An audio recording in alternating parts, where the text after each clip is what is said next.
Pandey classes को join करने के लिए हमारे YouTube channel Pandey classes by Parikshit Pandey को सब्सक्राइब करें।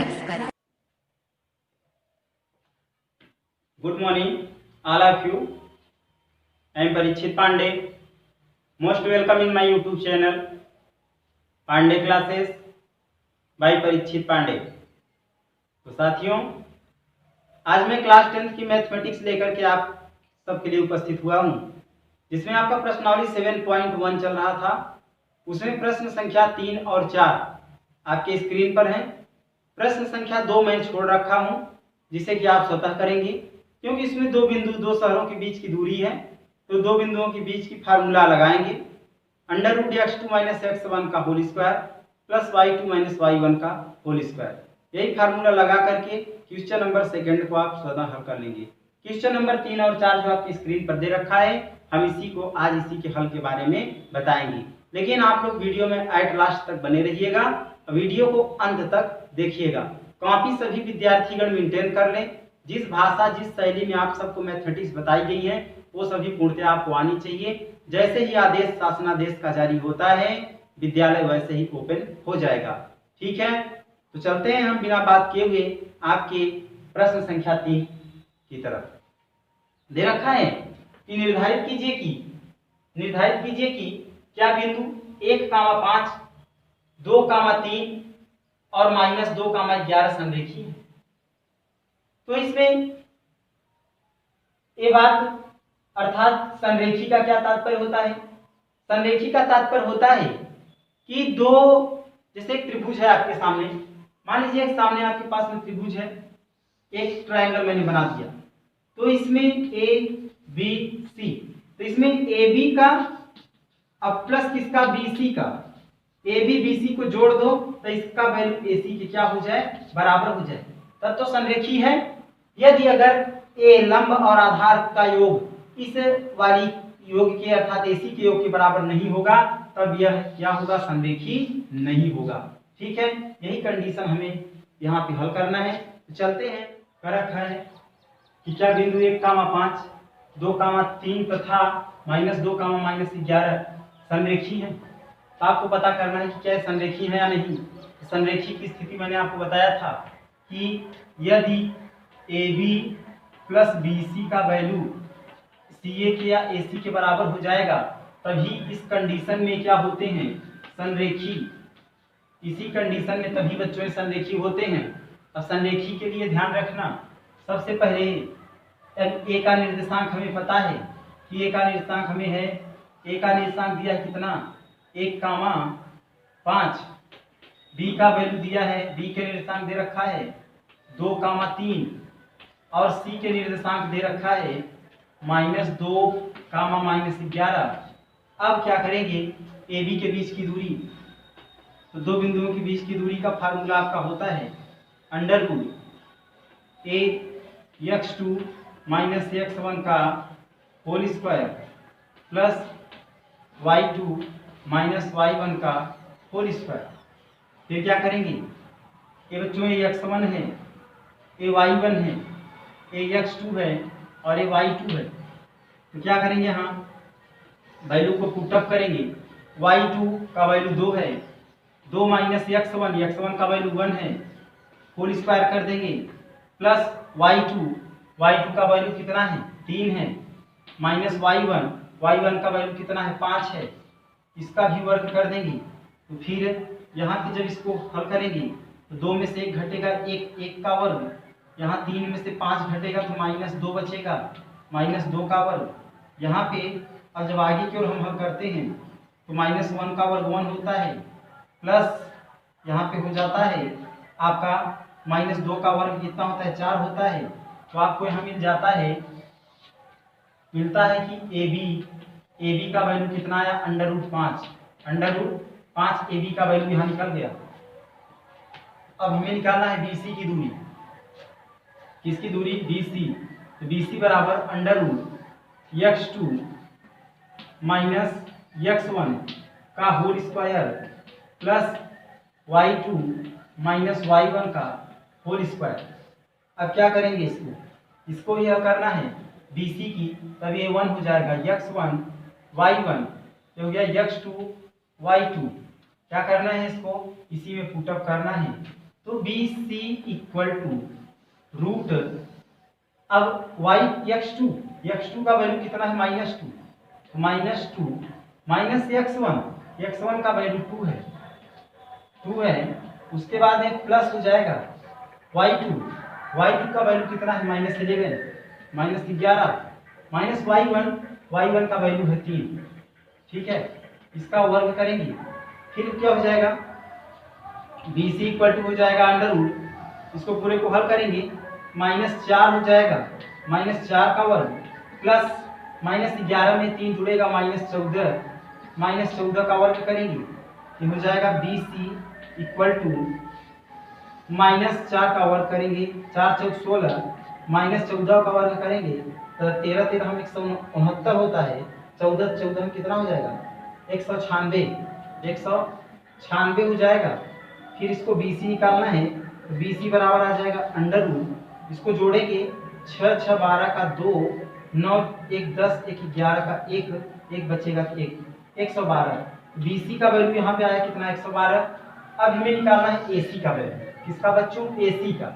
तो AC को देखो, AC निकालेंगे फिर वही फार्मूला लगाएंगे x2 माइनस x1 का क्या होल स्क्वायर प्लस यहाँ पे क्या हो जाएगा y2 माइनस y1 का क्या होल स्क्वायर। फिर AC निकालेंगे, AC बराबर under root x2 minus x1 x2।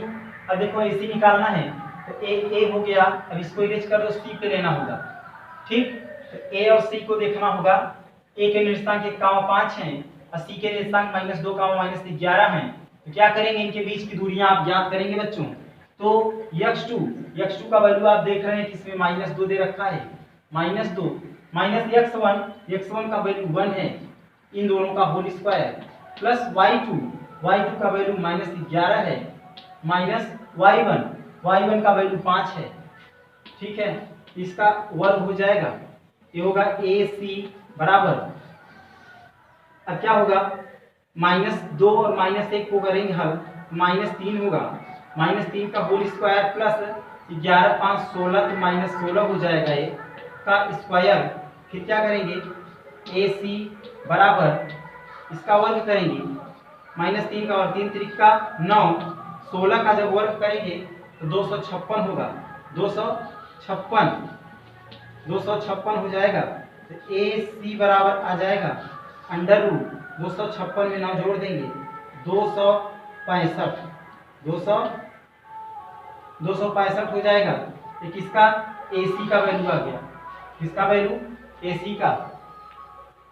अब AC आपने निकाल दिया तो आपका क्या क्या निकला, इधर से AB निकाल लिया, इधर से BC यहाँ पे ज्ञात कर लिया, ये आपका BC है, उसके बाद आपने यहाँ पे AC निकाल लिया। अब इन तीनों के वैल्यू देखो जोड़ने पर क्या बराबर होंगी, नहीं बराबर आ रही हैं। तो यहाँ पे AB प्लस BC को अगर जोड़ दिया जाए तो ये AC के बराबर नहीं आ रही हैं, अतः यह संरेखी नहीं है। संरेखी, यह कंडीशन जो दे रखा है इनके निर्देशांक संरेखी नहीं है, संरेखीय नहीं है। ठीक है बच्चों, इस तरीके से आपको मिल गया यहाँ पे संरेखीय नहीं है। तो बच्चों सवाल नंबर 3 आशा करता हूँ समझ में आया होगा। ले चलते हैं सवाल नंबर 4 की तरफ, इसे जल्दी से आप लोग नोट कर जांच कीजिए कि क्या बिंदु 5, -2, 6, 4 और 7, -2 एक समद्विबाहु त्रिभुज के शीर्ष है। बच्चों आपको पता है कि जो समद्विबाहु त्रिभुज होता है, समद्विबाहु त्रिभुज, ठीक है, ए मान लीजिए आपका A है, A आपका B है और ये क्या है C है। तो समद्विबाहु मतलब ए वाली भुजा इस भुजा की क्या है बराबर है। तो इनके निर्देशांक जरा सा मैं लिख देता हूं, जैसे यहाँ दे रखा है 5, -2, ठीक है, 5, -2। B का निर्देशांक दे रखा है 6, 4। C का निर्देशांक दे रखा है 7, -2।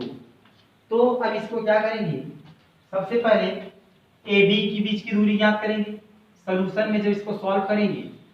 ठीक, तो सबसे पहले AB के बीच की दूरी, तो AB वही फार्मूला लगेगा दो बिंदुओं के बीच की दूरी का, x2 - x1 का क्या whole square plus y2 minus y1 का क्या बच्चा होल स्क्वायर। इसी सूत्र से आप करेंगे, कौन सा सूत्र है, दो बिंदुओं के बीच की दूरी का सूत्र है। तो AB के बीच की दूरी ये आपका है x1, ये है y1, ये है x2, ये है y2। इसी फार्मूले को इसमें फार्मूले में इस वैल्यू को पुटअप करेंगे तो ये आपका हो जाएगा अंडर रूट ए x2 x2 का वैल्यू कितना है 6 माइनस x1 का वैल्यू है 5, दोनों का क्या होल स्क्वायर प्लस y2 का वैल्यू कितना है 4 है माइनस y1 का वैल्यू है -2, y1 का वैल्यू कितना है -1 माइनस यहाँ प्लस हो जाएगा। ठीक है, अब क्या करेंगे, इसको हल करेंगे। 6 में से 5 घटेगा 1 का वर्ग, 4 2 6, तो यहाँ पे हो जाएगा 6 का वर्ग। फिर क्या करेंगे, इसको हल करेंगे तो 1 का वर्ग 1 हो जाएगा प्लस 6 का वर्ग 6 छंगा 36, तो 36 से 37, तो ये आ गया रूट कितना 37। रूट 37 किसका वैल्यू आया, ए बी का। ठीक है, अब इसके बाद हम निकालते हैं ए बी के बाद किसको, ध्यान देना, ए बी हो गया। ए बी के बाद हम निकालेंगे ए सी को। ए बी और ए सी का भाई मान बराबर होना चाहिए। ठीक है, तो ए सी को चलिए निकालते हैं या बी सी को निकालते हैं। समद्विबाहु है तो कोई भी, चाहे ए बराबर हो सकती है, वो भी हो सकता है। तो ए बी के बाद बी सी निकाल लेते हैं। तो बी सी, तो यहाँ भी बी सी के यही फार्मूला लगेगा, x2 माइनस x1 का क्या होल स्क्वायर प्लस यहाँ पे हो जाएगा y2 माइनस y1 का होल स्क्वायर।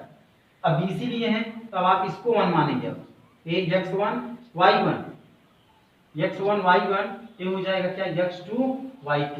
फार्मूले में पुट करेंगे वैल्यू को, यहाँ हो जाएगा BC बराबर अंडर रूट, क्या करेंगे x2 का वैल्यू कितना है 7, ये हो गया 7 माइनस x1 का वैल्यू कितना है 6, दोनों का क्या होल स्क्वायर प्लस y2, तो y2 का वैल्यू कितना है -2, y1 है 4, तो इस 4 को लिख लेंगे। ठीक है, इस पूरे का वर्ग क्या करेंगे, BC इक्वल टू, देखें 7 में से 6 घटेगा 1 का वर्ग, 4 2 6, तो ये -6 हो जाएगा, -6 का वर्ग। अब BC को हल करेंगे, BC बराबर 1 का वर्ग 1, 6 का वर्ग 6 छंगा 36, अंडर रूट 1 प्लस 36, तो BC बराबर रूट 36 से 37। तो देख रहे हैं आप, ठीक है, इसका मतलब ए वाली भुजा नहीं बल्कि ए वाली और ए वाली भुजा आपस में क्या है, बराबर हैं। तो AB का वैल्यू BC के क्या है, AB का वैल्यू BC के बराबर है। चाहे तो आप इसको निकाल सकते हैं AC को भी, लेकिन कहा था समद्विबाहु त्रिभुज, तो सम मीन्स समान, द्वि मीन्स दो, बाहु मीन्स भुजाओं वाला, जिनकी दो भुजाएं आपस में समान हैं। तो हाँ लिखेंगे, यह त्रिभुज, यह जो त्रिभुज है, यह त्रिभुज कैसा है बच्चों, समद्विबाहु है। कैसा है, समद्विबाहु। यह त्रिभुज समद्विबाहु है, यह त्रिभुज समद्विबाहु है क्योंकि इसकी दो भुजाएं, क्योंकि इसकी दो भुजाएं आपस में क्या हैं, समान हैं। दो भुजाएं आपस में, दो भुजाएं आपस में क्या हैं, दो भुजाएं आपस में समान हैं, आपस में समान हैं, इसलिए यह त्रिभुज, यह अर्थात समान है। अतः त्रिभुज ABC, अतः त्रिभुज ABC कैसा त्रिभुज है, समद्विबाहु त्रिभुज है, समद्विबाहु त्रिभुज है, समद्विबाहु त्रिभुज है। ठीक है बच्चों, तो आशा करते हैं कि ये कंडीशन, ये सवाल आपको समझ में आई होगी। हमने दो ही वैल्यू निकाला है, आप चाहे तो AC को भी निकाल सकते हैं, लेकिन हमने देखा कि दो को निकाला, दोनों वैल्यू आपस में बराबर हो गए। ठीक है, AC को निकालना आवश्यक है आपके लिए, क्योंकि शायद हो सकता है कि सभी में बराबर हो जाए। तो अगर सभी बराबर हो जाएंगे तो समबाहु त्रिभुज हो जाएगा ना, इसलिए दो भुजा कंडीशन हल होगी, दो ही भुजा आएंगी बराबर। तो आज की क्लास में बस इतना ही। नेक्स्ट क्लास में आप लोगों से नेक्स्ट प्रश्न संख्या 5 से लेकर के आगे की ओर में मिलूंगा, लेकिन आप लोग मन लगा करके मेहनत करते रहें। वीडियो में लास्ट तक बने रहें और वीडियो यदि पसंद आए तो दोस्तों लाइक जरूर करें। धन्यवाद।